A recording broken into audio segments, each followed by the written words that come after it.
Nous venons d'entendre l'évangile de l'Annonciation où saint Luc fait connaître ce moment fondateur de l'histoire du salut.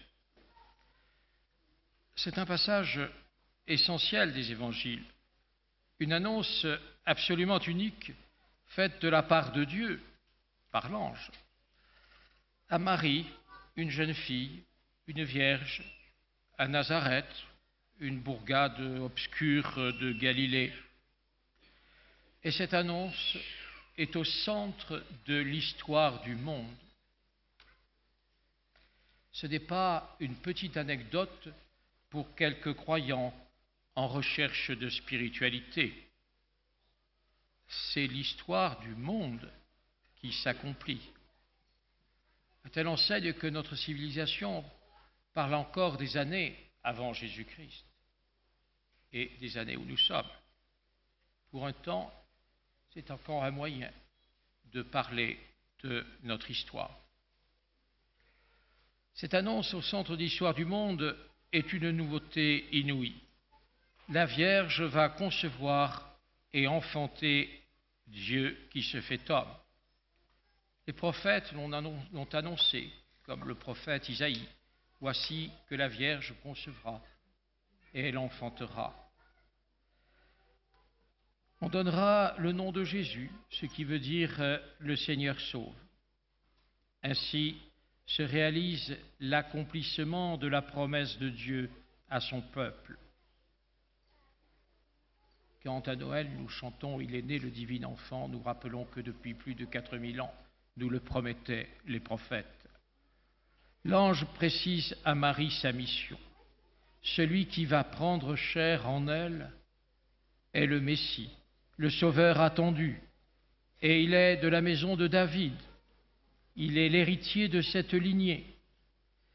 Le prophète Nathan, parlant à David au nom de Dieu, avait pu lui dire un jour « Je te susciterai dans ta descendance un serviteur, un successeur qui naîtra de toi, et je rendrai stable sa royauté. » Et Dieu avait promis « Moi, je serai pour lui un père, et lui sera pour moi un fils. » La première lecture que nous avons entendue, tirée du prophète Isaïe, annonce le prodige. Le peuple qui marchait dans les ténèbres a vu se lever une grande lumière. Et un peu plus loin, un enfant nous est né, un fils nous a été donné. Ce fils qui va naître de Marie est donc bien celui qu'annoncent les prophètes.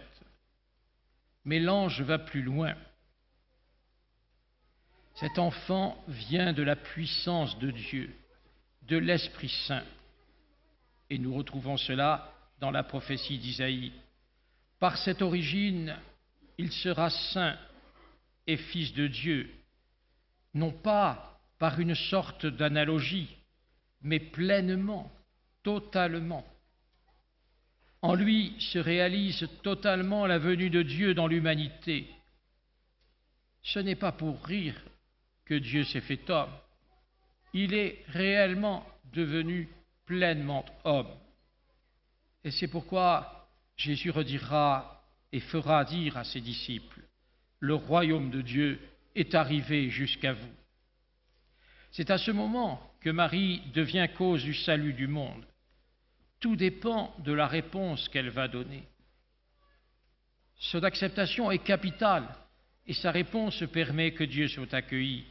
« Me voici, voici la servante du Seigneur », peut-elle dire, « que tout se passe pour moi selon ta parole. » Cette réponse ouvre la nouvelle création, le monde nouveau que Dieu en Jésus vient habiter. Marie s'inscrit dans la lignée des croyants de la Bible. Elle est celle qui a cru en la parole de Dieu, selon ce que lui dira sa cousine Élisabeth quand il ira la visiter. La mission de Marie est là, puisque de sa réponse dépend la venue du Sauveur dans l'humanité. En acceptant d'entrer librement dans le dessein bienveillant de Dieu, elle devient celle par qui ce dessein se réalise. Alors elle devient reine, parce qu'elle est la mère du Christ roi de l'univers, parce qu'elle lui donne vie, parce qu'elle le fait advenir dans ce monde selon la volonté de Dieu. Ce que vit la Vierge Marie à Nazareth dans cette rencontre décisive avec l'envoyé de Dieu concerne aussi notre vie de chrétien, de disciple du Christ. Dieu aussi a besoin de nous. Il ne cesse de nous appeler. Il fait irruption dans nos vies et il attend une réponse. Même si la vocation, la mission de Marie dans sa maternité virginale est unique, il reste que chacun de nous, je le disais tout à l'heure, est déjà appelé par le baptême à accueillir le Christ dans sa vie, à ouvrir son cœur à sa présence. Écoutons la parole de Jésus dans l'évangile de Saint Jean. « Si quelqu'un m'aime, mon Père l'aimera. Nous viendrons chez lui et nous ferons chez lui notre demeure. » Pour se rendre présent à notre vie, le Christ a besoin de notre réponse humaine. Il vient habiter en nous parce qu'il nous aime, et cette présence est proposée à tous, mais il ne force jamais notre volonté. La foi est d'abord de croire que Dieu m'aime et qu'il veut mon bonheur. Combien de chrétiens doutent de l'amour de Dieu, doutent que Dieu veut leur bonheur et qu'il n'y a pas de plus grand bonheur que de dire oui à l'amour de Dieu. Très souvent, je le disais aussi tout à l'heure, la tempête, les ténèbres, l'état du monde nous rend désemparés. Mais où es-tu, Seigneur? Comme Pierre qui est en train de couler en marchant sur les eaux. Le Seigneur nous abandonne. Mais, chers amis, regardons nos vies. Il y a souvent des peurs et des craintes qui ne nous appartiennent pas, dont nous n'avons pas à nous emparer pour les savourer, les digérer, et pire encore, les reporter aux autres. Laissons-les de côté. Nous avons une vie, une identité propre. Nous avons des grâces particulières que le Seigneur nous donne. Nous avons la Vierge Marie pour mère et reine. Dieu m'aime. Comme Marie, je suis invité à accueillir en moi celui qui vient, le Christ Sauveur. Et il n'y a qu'un seul Sauveur. Quand j'entends qu'il faut sauver la planète, je souris. Mais la planète, elle est sauvée, chers amis. Le Christ est venu pour ça. Soyons sérieux. Bien sûr qu'il faut participer à l'équilibre du monde, mais c'est vrai. Mais la planète est sauvée. Je pense souvent, face à l'épidémie qui traîne plus ou moins, la parole terrible et étonnante de Blanche de Castille à Louis IX, son fils, qui sera Saint Louis. « Mon fils, je préférerais vous voir mort plutôt que couvert d'un seul péché mortel. » Ça, c'était des chrétiens.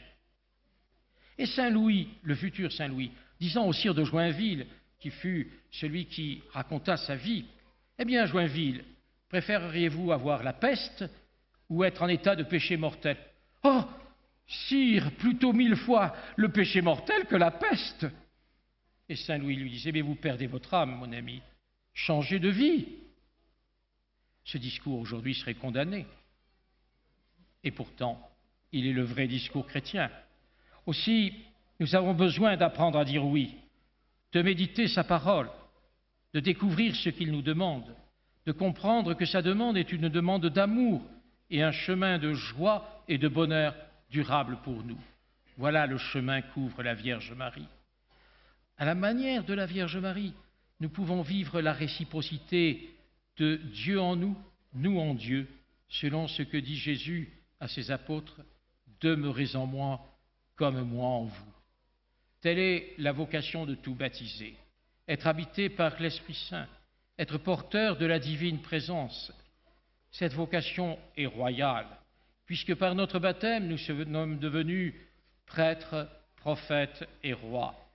C'est là notre grandeur, c'est là notre dignité de fils et de filles de Dieu que nous devons accueillir et faire connaître pour que beaucoup en vivent et soient heureux. Nous n'avons pas le droit d'être heureux tout seuls parce que nous sommes fidèles du Christ. Ce bonheur est à partager avec les plus pauvres, les cœurs les plus simples, peut-être pas ceux qui réfléchissent beaucoup et qui pensent qu'ils sont au-dessus du message de l'Évangile, ou que la religion catholique est faite pour les faibles et pour les petits. Notre vocation est donc de porter au monde le Seigneur. Et c'est là que nous trouverons la joie d'être envoyés par Dieu et de partager tout ce qui nous a été donné. L'amour de Dieu ne se répand que lorsque nous le donnons, sinon il s'étiole et il disparaît. Nous sommes appelés à faire de ce don de nous-mêmes chaque jour, à travers le quotidien de notre vie. Par là, nous imitons la Vierge Marie, dont la vie ordinaire n'a été qu'un oui au Seigneur. Alors, avec Marie, Reine du ciel et de la terre, nous serons auprès d'elle pour siéger parmi les princes, selon les mots du psaume. Dans la confiance et dans la joie, apprenons de la Vierge Marie le chemin du royaume. Amen.